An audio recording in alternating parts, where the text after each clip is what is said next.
On August the 2nd, the U.S. Speaker of the House of Representatives, Nancy Pelosi, sneaked into Taiwan, becoming the first U.S. Speaker to visit the island in 25 years. The trip has drawn concerted criticism around the world for her reckless, high-profile and unnecessary provocation at a time when relations between China and the U.S. were already at an all-time low.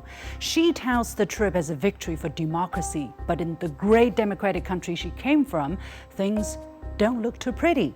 The economy is getting worse by the day. People are getting killed in the streets due to rampant gun violence, and women are denied their rights over their own body. Things are bad even in her own home. California has had more than 90,000 COVID-19 deaths, and another emergency over monkeypox virus was just announced. Yet the speaker left that mess for a foreign trip. Why is that? What kind of politician has she been? Welcome to this special production brought to you by The Point with me, Liu Xin, coming to you from Beijing. Today we'll take a look back into the political life of Nancy Pelosi, a vain, opportunistic politician who is out there only for herself.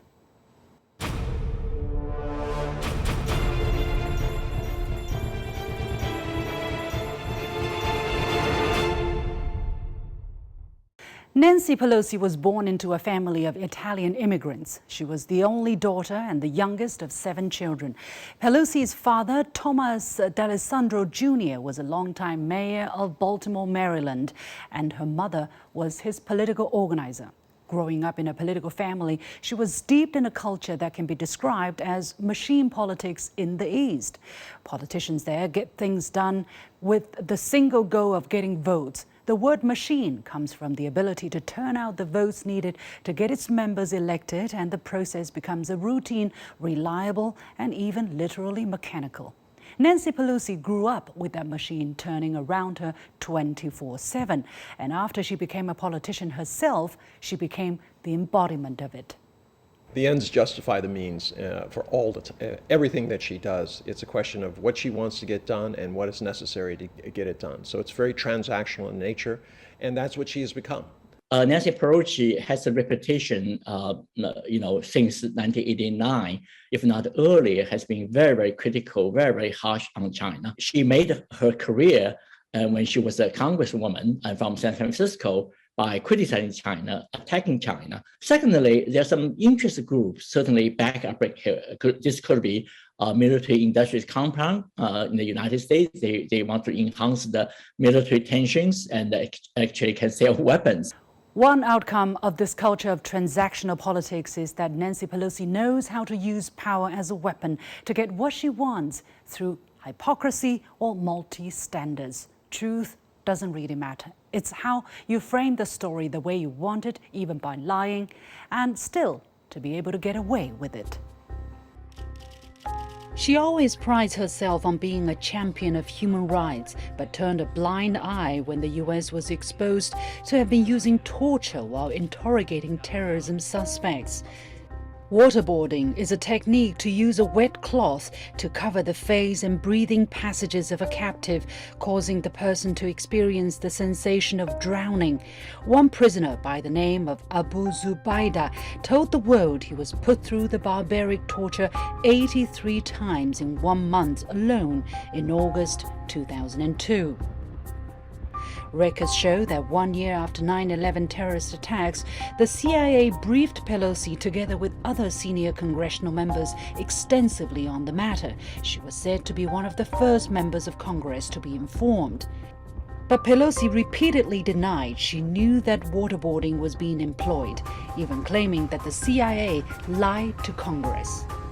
We also now know that techniques including waterboarding had already been employed, and that those briefing me in September 2002 gave me inaccurate and incomplete information. Former CIA Director Leon Panetta disputed Pelosi's account. Another senior Congress member who sat through the same briefings called her claims slack-jawing in an opinion piece on Washington Post. It was not until 2009 when she admitted for the first time that she knew by early 2003 that the CIA had subjected detainees to waterboarding. According to the New York Times, she claimed she saw little recourse to challenge the practice except by achieving Democratic control of Congress and the White House. Quite frankly, I mean, it's human values that she always liked, American values, which she equates with human rights. She's completely blind to any kind of other system. She's an American exceptionalist. That means that anything America does to maintain its power and further this idea that the world will fit in one box, that it'll be liberal, democratic capitalism for all nations on earth, that's where her moral blindness comes. It is not that she, if you met her, you would have a sense that she's evil, but what she believes in does do evil. All right? Yes, she voted against the Iraq War, but then she came around and did not denounce the kind of torture and acts. On the case of Julian Assange, no records can be found that she spoke out for his human rights and freedom. She called riots in Hong Kong a beautiful sight to behold, but riots on Capitol Hill heartbreaking. Pelosi preached democracy for Hong Kong, but never uttered a word about the UK's colonial suppressions there.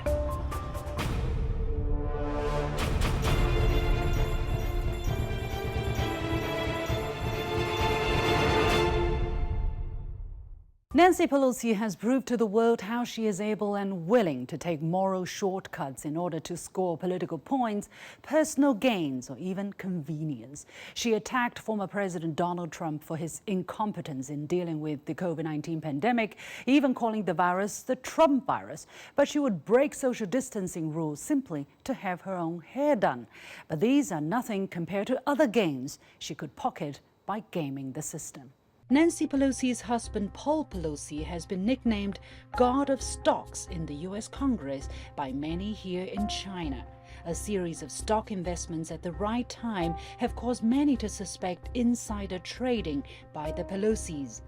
In December 2021, Paul Pelosi bought $1 million worth of Tesla stocks. A little more than a month later, President Joe Biden signed an executive order directing federal officials to transition government fleets to clean and zero-emission vehicles. As the nation's highest legislator and a champion for climate change, how convincing is Pelosi when she says she had no prior knowledge of Biden's plan? In May this year, Paul Pelosi scooped up another million Amazon stocks months before the U.S. Department of Defense announced to scrap a deal with Microsoft on cloud computing. Similar operations were made with Apple, Walt Disney, Alphabet, and other stocks. The Pelosis have a net worth in the hundreds of millions of dollars, making her one of the richest members of Congress. And the vast majority of their wealth comes from stocks, options and investments made by her husband, with an incredible average return of stocks and options of 56%. When suspected of insider trading, Pelosi has repeatedly said that she has nothing to do with these transactions. And there's more than enough smoke to know that there's a fire here. You cannot be that lucky consecutively. And especially given the position of your wife, whether he heard it from her or heard it from people around her, it doesn't matter. She is compromised. In these types of things, she should have asked him to refrain from investing in stocks where it would be politically sensitive to her. That would be the moral value thing to do. But she didn't do it. In June this year, her husband bought shares of the chip maker Nvidia, but sold them right before the U.S. passed the so-called Chip Plus bill to boost the U.S. semiconductor industry. According to Nancy Pelosi's deputy chief of staff, Paul Pelosi decided to sell the shares at a loss rather than allow the misinformation in the press regarding this trade to continue. This self-inflicted loss failed to appease the critics who called this a show. Before making her infamous trip to Taiwan, she was asked about whether she was abusing power for financial gains. She again flatly denied before hurrying from the podium. This is obviously not a favorite topic. Has your husband ever made a stock purchase or sale based on information you received from you? No, absolutely not. Okay, thank you. Upon her return from Taiwan, the U.S. House of Representatives is expected to unveil a bill to ban stock trading for lawmakers. When asked whether she would support a ban on stock trading, she refused. "We are a free market economy," she said. "They should be able to participate in that." This was one of the most disappointing and maybe, to put it even less politely, disgraceful comments and views I have heard espoused on this issue. We have insider trading laws for a reason. This undermines every bit of trust. It goes to every worst expectation of corruption. And it's not even an expectation, it's real.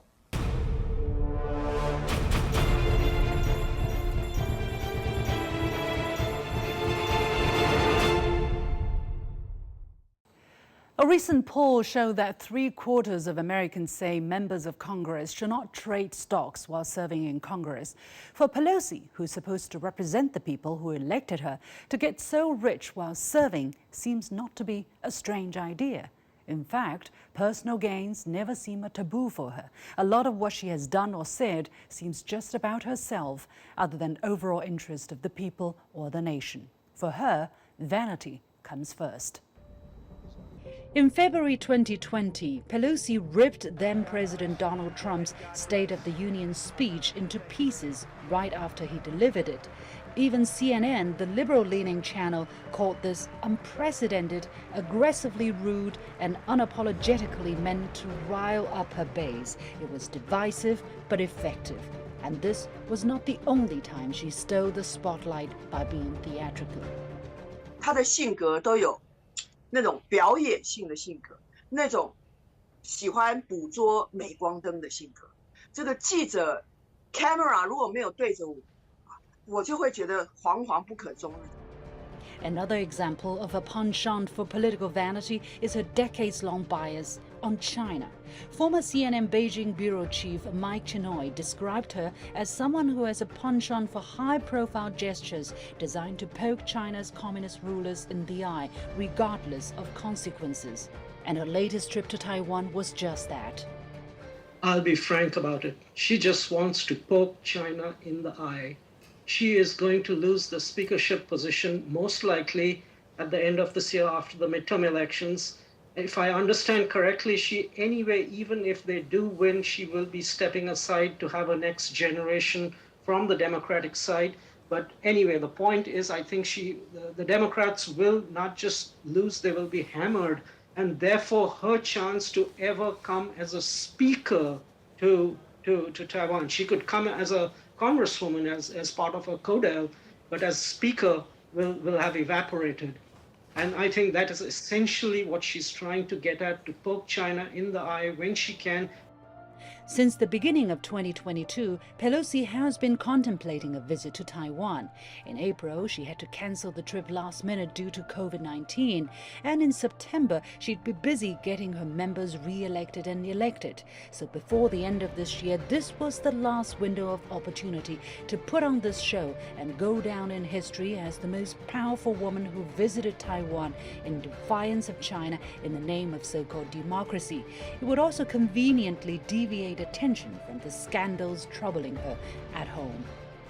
By allowing Pelosi to throw her weight into this regional issue, it's like United States throwing a 500-pound gorilla to the cross-strait issue and very clearly become an intervening factor of what the people and leadership across Taiwan Straits should decide.